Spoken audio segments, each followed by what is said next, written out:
परिवर्तन ही वह है जो आपके जीवन में नए अवसर ला सकता है। परिवर्तन संसार का नियम है।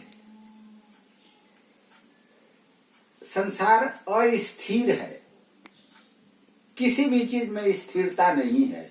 बदलाव सृष्टि का नियम है। जो आज हमारा है कल किसी और का था, परसों किसी और का हो जाएगा। भगवान कृष्ण ने गीता में कहा, तुम क्यों रोते हो?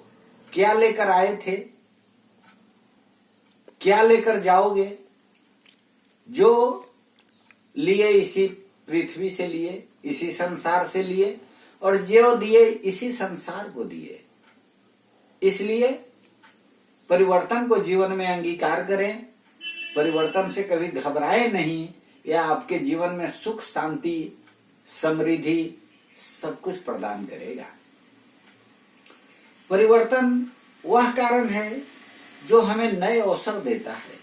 जब एक दरवाजा बंद होता है दूसरा दरवाजा खुल जाता है। जब हम किसी चीज को छोड़कर किसी चीज का त्याग कर देते हैं तो हमारा हाथ खाली हो जाता है। जब ही हमारा हाथ खाली होता है नए अवसर हमारे ओर आने लगते हैं। जैसे आप देखेंगे कि अगर पानी बह रहा है और कहीं एक गड्ढा खाली मिलता है, पानी जाकर उसमें तुरंत भर जाता है और भरे हुए गड्ढे में पानी रुकता नहीं, उसके ऊपर से निकल जाता है। ठीक सृष्टि का ऐसा ही नियम है।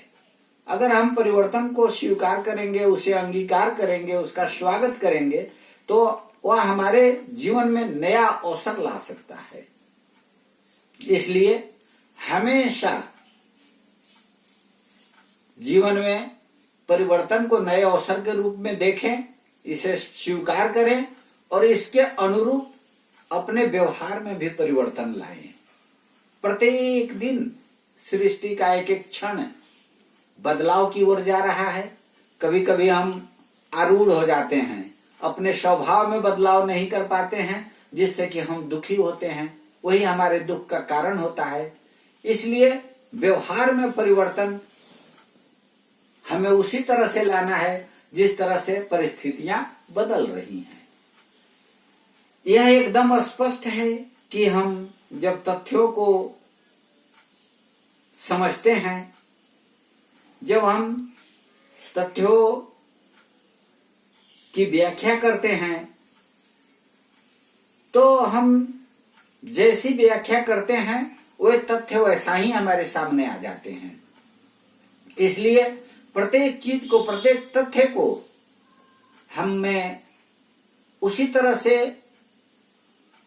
अंगीकार करना चाहिए, उसकी व्याख्या हमें उसी तरह से करनी चाहिए जिसमें कि सकारात्मक परिदृश्य पैदा हो, हमारे जीवन में सकारात्मकता का बोध हो। इस तरह की प्रत्येक चीज की व्याख्या करनी चाहिए।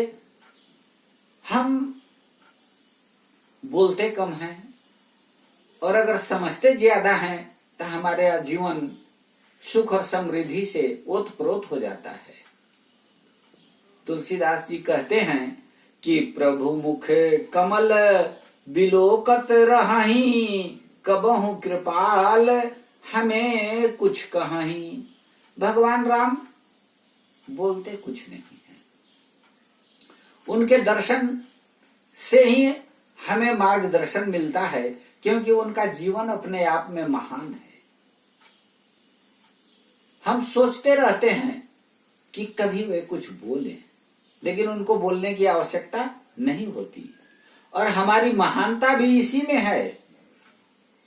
ध्यान हमें यह देना है कि हमारी महानता इसी में है कि बिना सुने ही समझ जाएं और बिना बोले ही मान जाएं, जान जाएं। कोई कुछ बोले नहीं, हमें कुछ सुनने की जरूरत न पड़े, तभी हम समझ जाएं और परिस्थिति को जान जाएं, हमारा जीवन धन्य होगा। आशा है आप अपने जीवन में परिवर्तन को स्वीकार करेंगे और उसे नए अवसर के रूप में देखकर अपने जीवन में साम्यता लाते हुए सदैव प्रसन्न रहेंगे। धन्यवाद।